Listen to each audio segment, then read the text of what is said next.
Algum tempo atrás, eu sentei para... A minha ideia era preparar uma mensagem sobre o conforto divino verdadeiro e o falso conforto. O que realmente nos conforta e o que falsamente nos conforta. O conforto divino, verdadeiro, em vez de ser algo superficial, ele vai nas raízes.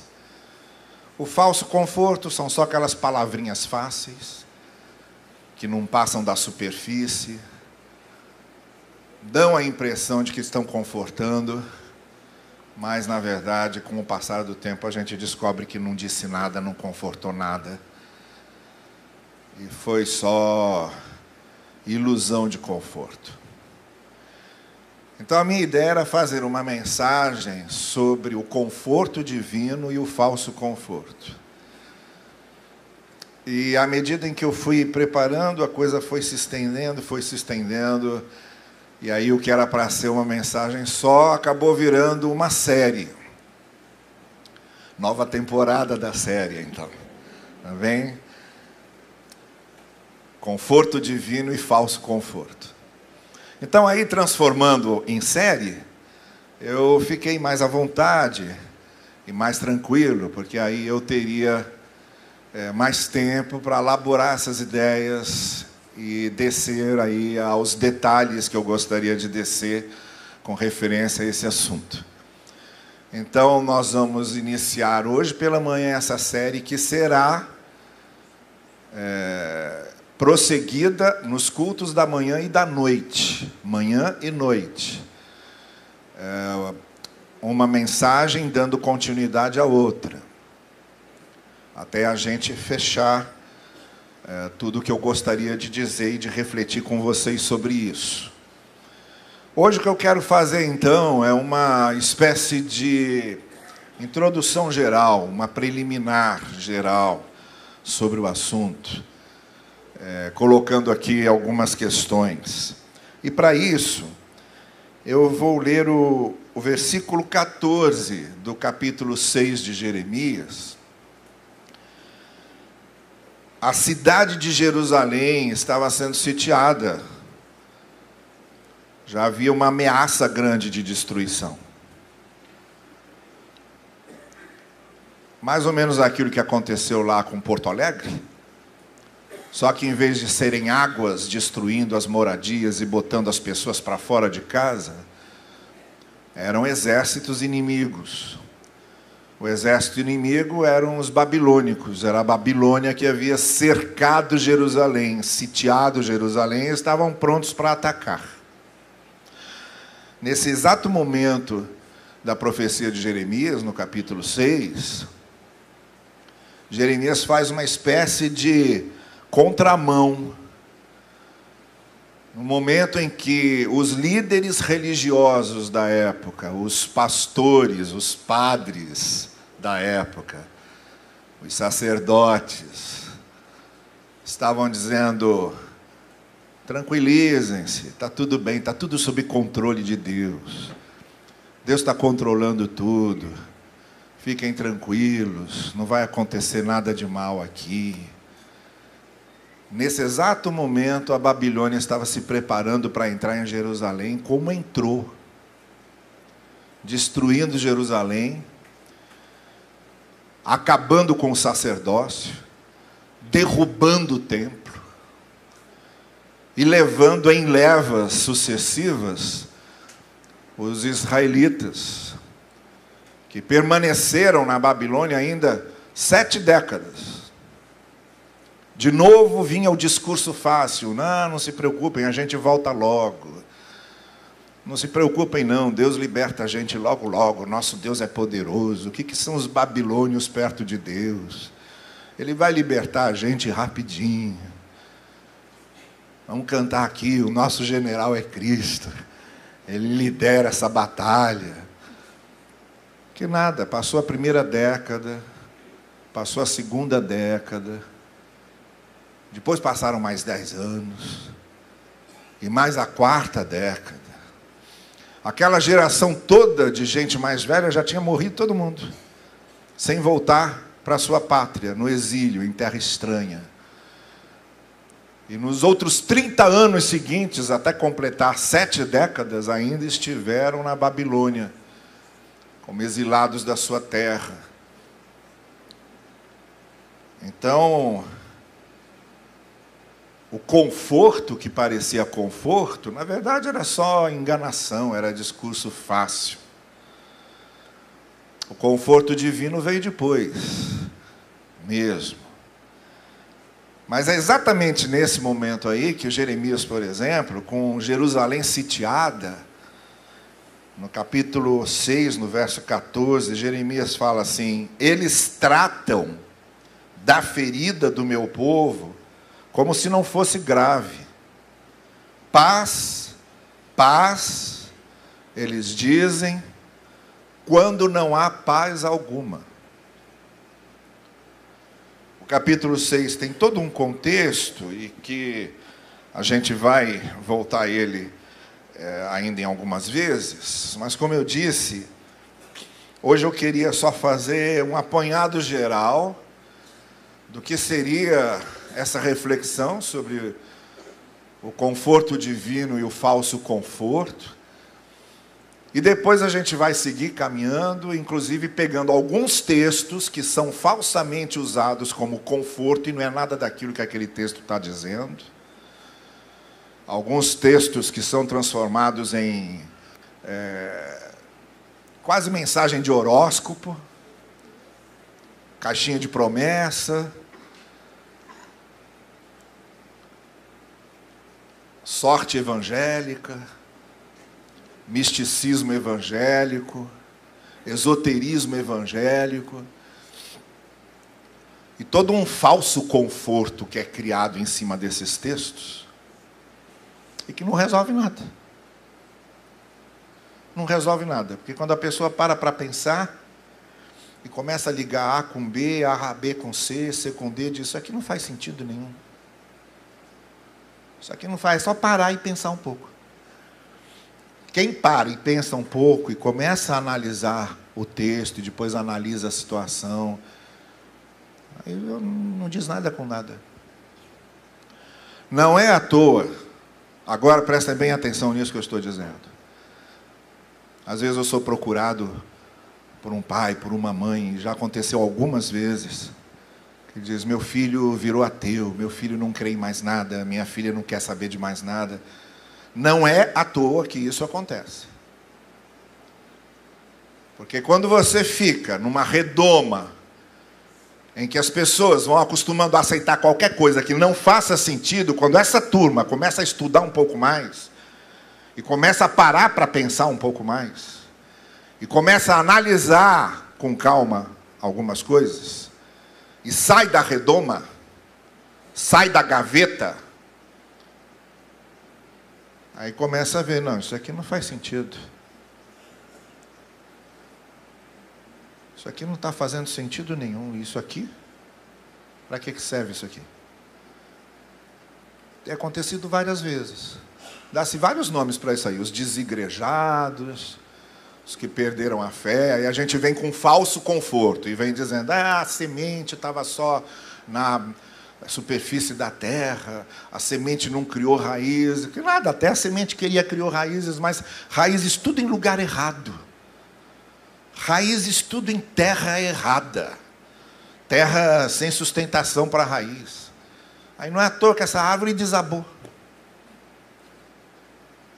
Uma das coisas mais difíceis hoje para a gente que é pregador, e que quer ser um pregador um pouco mais responsável, é ir desmistificando, desdizendo e tentando consertar o show de horrores que é dito pela internet. O show de horrores desses YouTube da vida, que vem com as palavras, pregações das coisas mais absurdas, mais sem nexo, e tudo em nome de Deus, e tudo em nome da Bíblia. Olha, não é à toa que a turma, quando para pensar um pouquinho, dá um chute de bico nesse pacotão, e não quer saber de mais nada. Não é à toa. Então, muito do meu trabalho como pregador, de uns tempos para cá, tem sido alertar as pessoas, vamos ver o que realmente o texto está dizendo. Uma coisa é o que o texto diz, outra coisa é o que estão dizendo. Eu já falei aqui no Congresso da IBD, você que estava aqui no Congresso da IBD, e volto a dizer, olha, você pode dizer que você quer fazer o que quiser porque o seu pastor mandou, porque a sua religião diz, porque a sua igreja obriga. O que você quiser, você tem o direito disso. Só não vem me dizer que está fazendo aquilo porque a Bíblia manda. Porque aí eu vou sentar com você e vou mostrar, não, você está interpretando errado, isso aqui não está dizendo nada disso. O seu pastor está interpretando errado isso aqui, a sua igreja está interpretando tudo errado. Você pode me dizer, olha, eu entrei para uma igreja que se chama a Igreja do Cuspe de Cristo. E lá na Igreja do Cuspe de Cristo, tem um momento de consagração que a gente vai lá na frente e o pastor cospe na cara da gente. E a gente volta para o banco com aquele cuspe sagrado. E o pastor abre a Bíblia e diz assim, olha, eu estou fazendo isso aqui, porque Jesus, para curar o cego, cuspiu e passou saliva no olho do cego. Eu estou seguindo a Bíblia. Aí porque um débil mental disse isso, você pode fazer parte da Igreja do Cuspe de Cristo, você pode fazer o que você quiser. Dizer, eu estou querendo porque o meu pastor falou, eu estou querendo porque a minha igreja está ótimo. Nós temos liberdade para seguir o que a gente quiser. Só não vem dizer que está fazendo porque a Bíblia manda. Aí a gente vai brigar. Aí a gente vai conversar sério. E o que me dá mais pena, é que depois o cara chega no céu e vai descobrir que ele deixou de fazer um monte de coisa por causa de um doido desse. E que não tinha nada a ver com Bíblia. Se submeteu a uma série de maluquices e que não tinha nada a ver com Bíblia. Mas aí já era, querido, já está morto, já está no céu, passou. O que dá mais tristeza é que carregam um fardo, um peso, para depois descobrir que não adiantou nada carregar aquele fardo, aquele peso. Carregou à toa. E Jesus se preocupava tanto com isso que ele fala para aqueles que seguiam os líderes judaicos da época. Ele diz, olha, traz o seu fardo para mim que eu vou te dar o meu. O meu fardo não é esse que você está carregando, esse que os sacerdotes botaram em cima do seu lombo, esse fardo que o templo de Jerusalém botou em cima de você, esse fardo que os escribas e mestres da lei botaram em cima de você, não é meu fardo, não. Traz o seu fardo, eu vou te dar o meu fardo e você vai ver a diferença. E você vai ver que estava servindo de lombo de cangalha para coisa que não precisava carregar nas costas. Então, o que eu estou querendo fazer é aliviar o coração da gente desses pesos. E, principalmente, nesse sentido do peso do que parece conforto e não está confortando nada, só está pesando. A pessoa está com depressão, precisa ser tratada, precisa de psiquiatra, precisa, às vezes, de remédio, precisa ser tratada. Aí chega para um maluco desses, o cara diz, não, isso aí é mal espiritual, ou isso aí é falta de fé, ou isso aí é pecado. E a pessoa, além de estar deprimida, porque só quem está deprimido sabe como é a coisa, não adianta chegar e dizer, reage. Não, a depressão é aquela tristeza profunda, inexplicável, motivo nenhum. Mas porque está deprimido? Aqui dentro, tem um negócio que não está funcionando legal. Toma um remedinho, bota em ordem aqui e resolve. Aí a pessoa, em vez de lidar com a coisa seriamente, espiritualiza o negócio e ainda tem que carregar a culpa de estar deprimido. A culpa de ter ficado doente. Ficou doente, ficou deprimido porque não tem fé. Esse falso conforto adoece. E pessoas estão sendo adoecidas pela religião. Estão sendo neurotizadas pela religião. O conforto divino é a contramão dessas coisas. Então, quando eu comecei a preparar essa mensagem, eu disse, não, tem muita coisa para dizer aqui, tem muito exemplo para usar, então eu preciso de mais tempo. E aí virou essa série. E hoje eu queria só chamar a sua atenção para a importância da gente refletir sobre isso. Por que uma mensagem sobre conforto é importante para a gente? Primeiro porque na vida acontecem certas coisas inevitáveis que a gente reage de duas maneiras. Primeiro com perplexidade. A gente fica perplexo de ter acontecido aquilo. Tem uma série sobre aquele voo agora Rio-Paris. Começou essa semana. E vocês sabem, eu sou apaixonado por avião, por essas coisas, né? Então eu logo fui ver. Então aí... Cara, é um masoquismo. Um cara que tem uma filha no Canadá, que tem que ficar viajando de avião para lá se quiser ver ela, ou ela tem que ficar vindo se quiser ver ele, ver série sobre acidente de avião. Mas tá lá, fui lá assistir, e tem um episódio que começa mostrando as cenas de filmagem do casamento do casal que no dia anterior estava casando, a família feliz, todo mundo rindo, e no dia seguinte estava perdido no mar. Então imagina como ficou a cabeça desse pessoal. Um dia está no casamento, aqueles dois jovens, um futuro todo pela frente, cheio de planos, de sonhos. No dia seguinte, ninguém sabe onde estão os corpos. Só tem restos do avião no oceano. Como é que fica a cabeça dos pais, da família, dos convidados? É perplexidade. A gente, meu Deus. A gente fica perplexo, fica confuso com as coisas. Por isso que a gente quer explicação.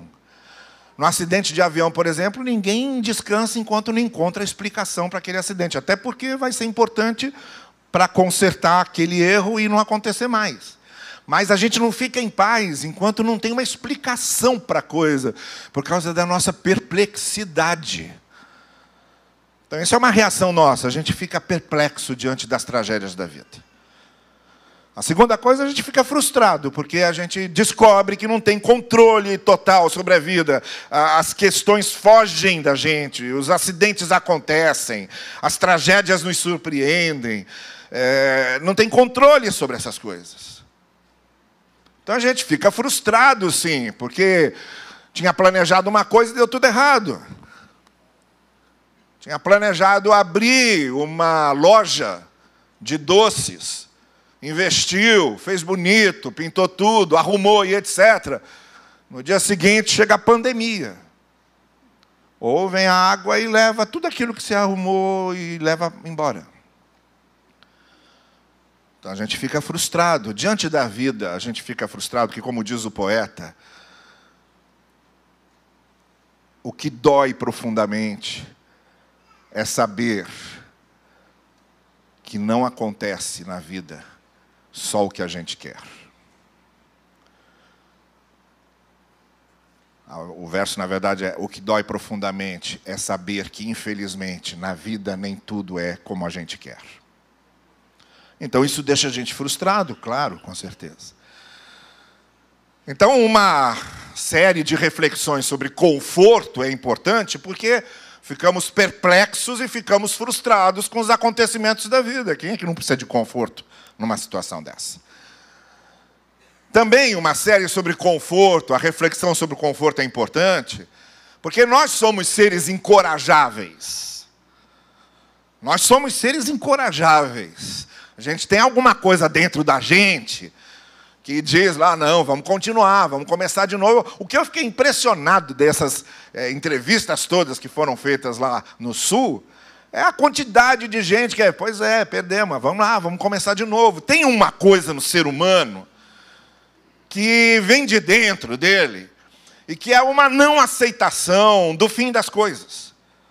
É natural do ser humano que ele não aceite o fim das coisas, que ele queira superar aquilo. Só que para superar aquilo, ele precisa de algum fortalecimento interior, algo que o anime a recomeçar, e é isso que a gente chama de conforto.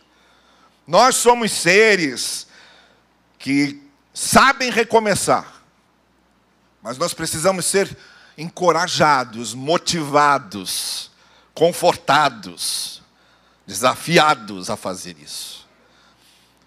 Por isso, Deus se preocupa tanto em nos confortar e fortalecer, por isso há tanta palavra de conforto e fortalecimento nas Escrituras, porque nós somos, sim, capazes de recomeçar, de refazer, de reparar, de consertar, mas a gente precisa de uma força que venha de dentro.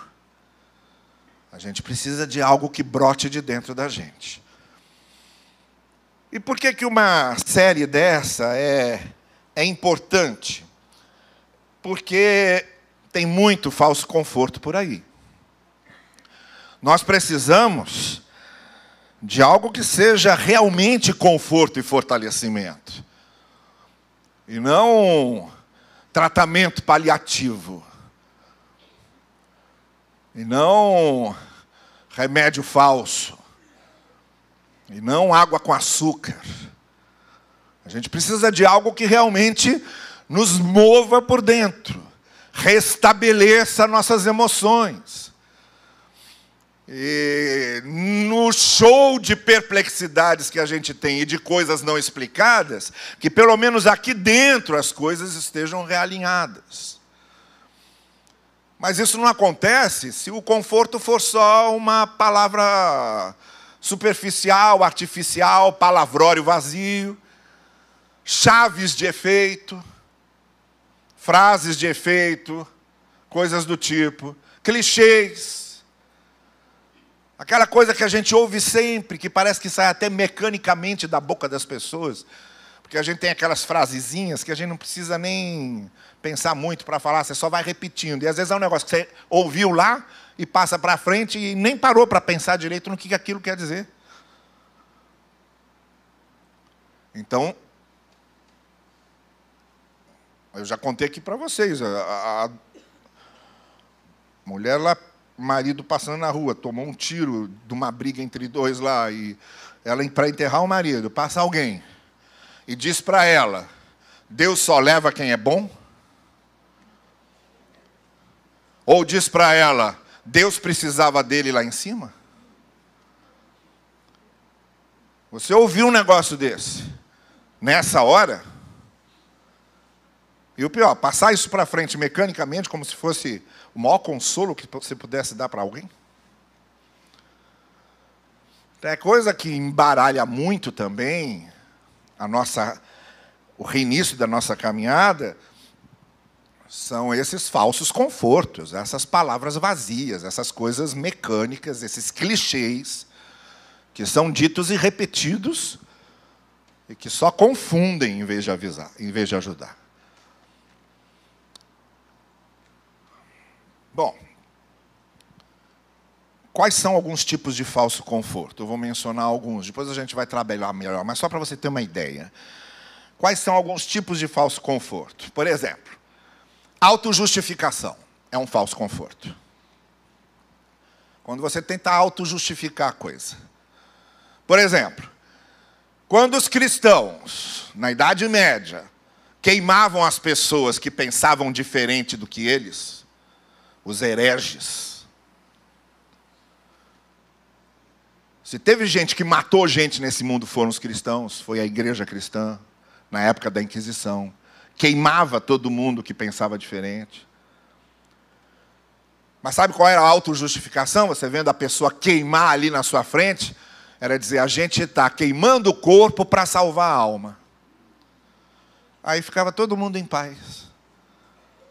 A gente está queimando o corpo, mas a alma dele será salva.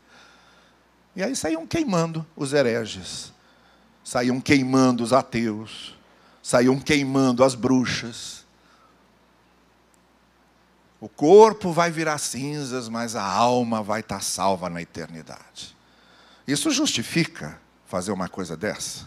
E você se sente reconfortado? Você está queimando a pessoa e se sente reconfortado, porque está queimando o corpo, mas salvando a alma. Na época da escravidão no Brasil, naqueles feirões de escravos que faziam quando chegavam ali no porto do Rio de Janeiro e exibiam aqueles escravos todos, separavam os filhos das mães, as cenas mais tétricas, né? Aqueles filhos pequenininhos sendo separados para ir com um fazendeiro, com um latifundiário daqueles lá, que levava as crianças e o outro latifundiário levava a mãe.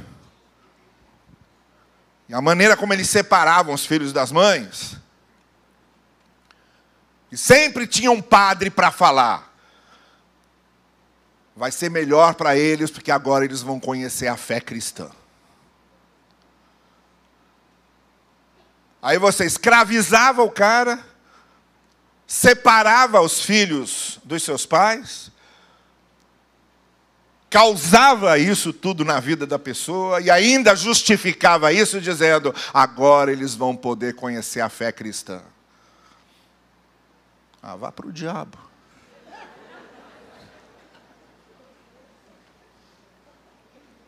Como sempre, os grandes latifundiários, as grandes riquezas, os grandes proprietários estavam um pouco incomodados com a vida das pessoas, queriam era ganhar dinheiro.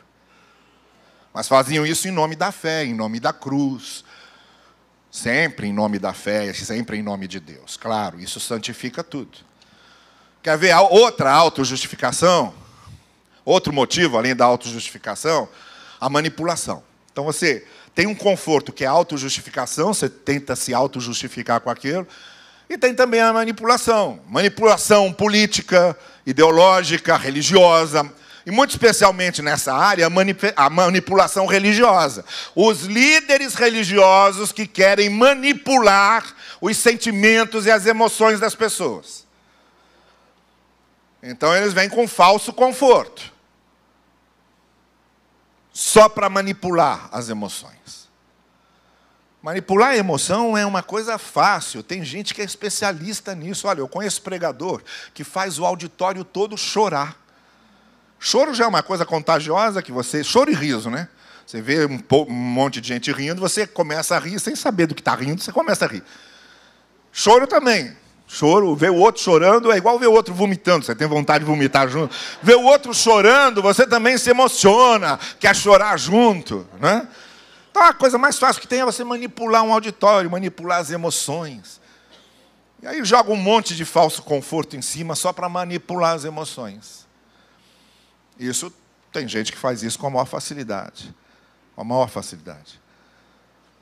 Quer ver outro tipo de falso conforto? Redução. Quando você reduz a coisa a uma frase. Deus quis assim. Deus quis assim. Foi a vontade de Deus. Esse reducionismo desonesto. E às vezes cruel. Você pega uma mãe enterrando o filho e vai dizer para ela que Deus quis matar o filho dela, que Deus quis que o filho dela morresse, que é a vontade de Deus ela passar por aquela dor. Só quem não está na pele dela é que consegue dizer uma coisa dessa.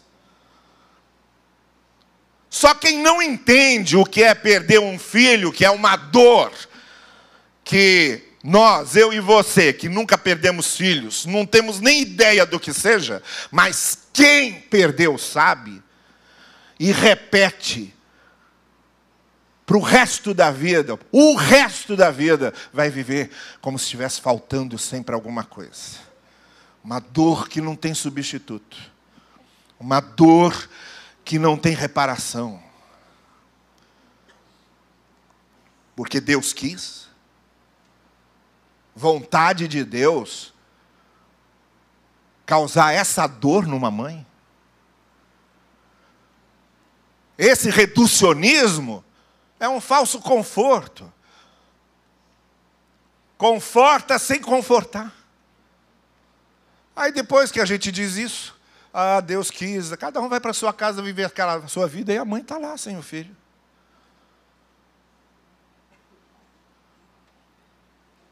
A gente faz muito reducionismos desses.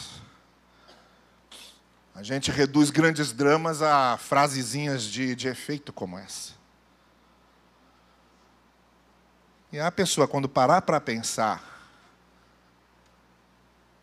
eu não aceito um Deus que seja menos bondoso do que eu sou, porque eu jamais tiraria o filho de alguém.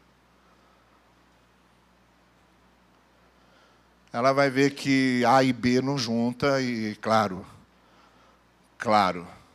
que ela vai ver que isso não faz sentido nenhum. É só pensar um pouco.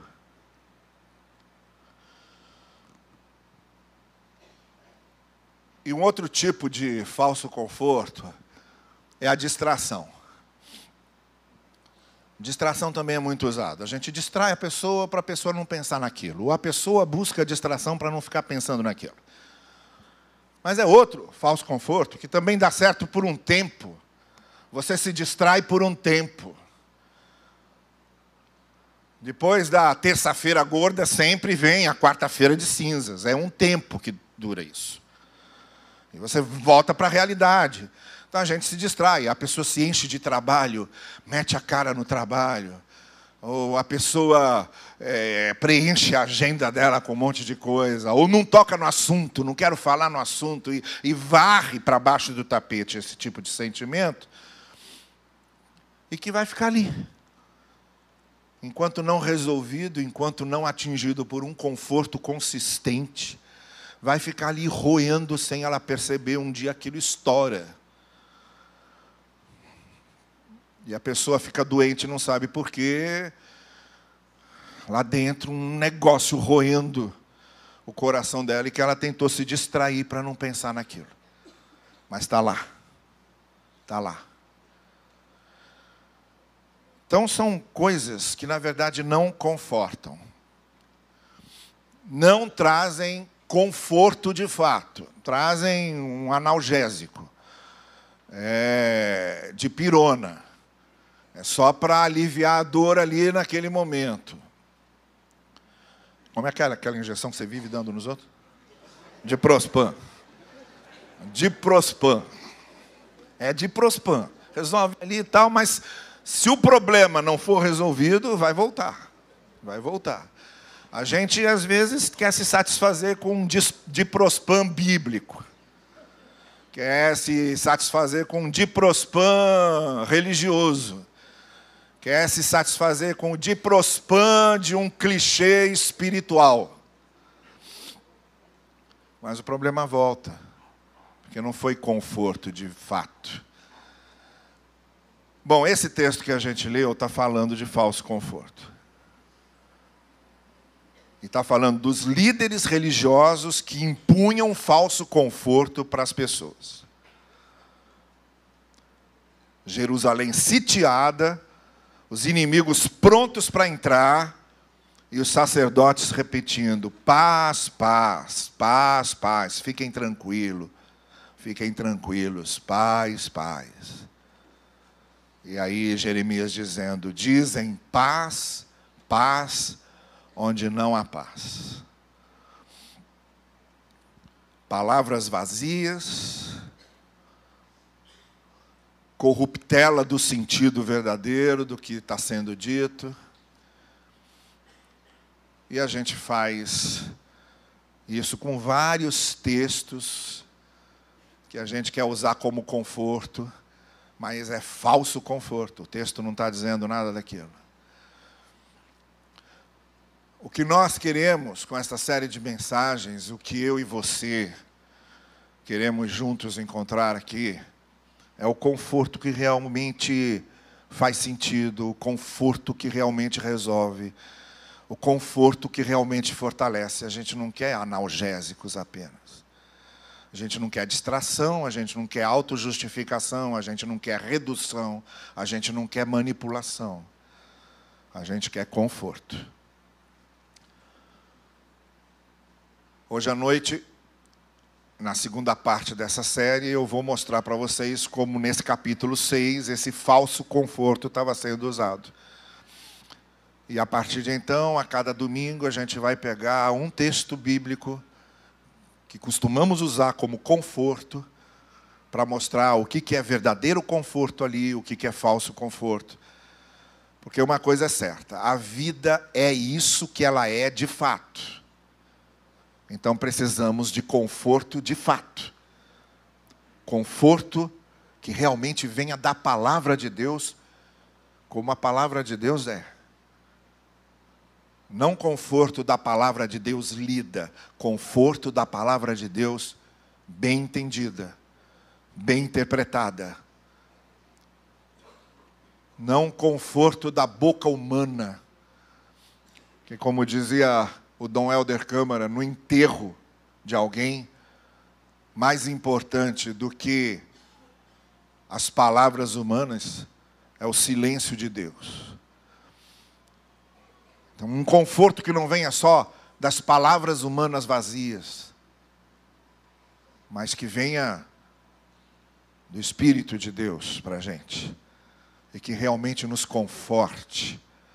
Que o Espírito de Deus realmente nos conforte.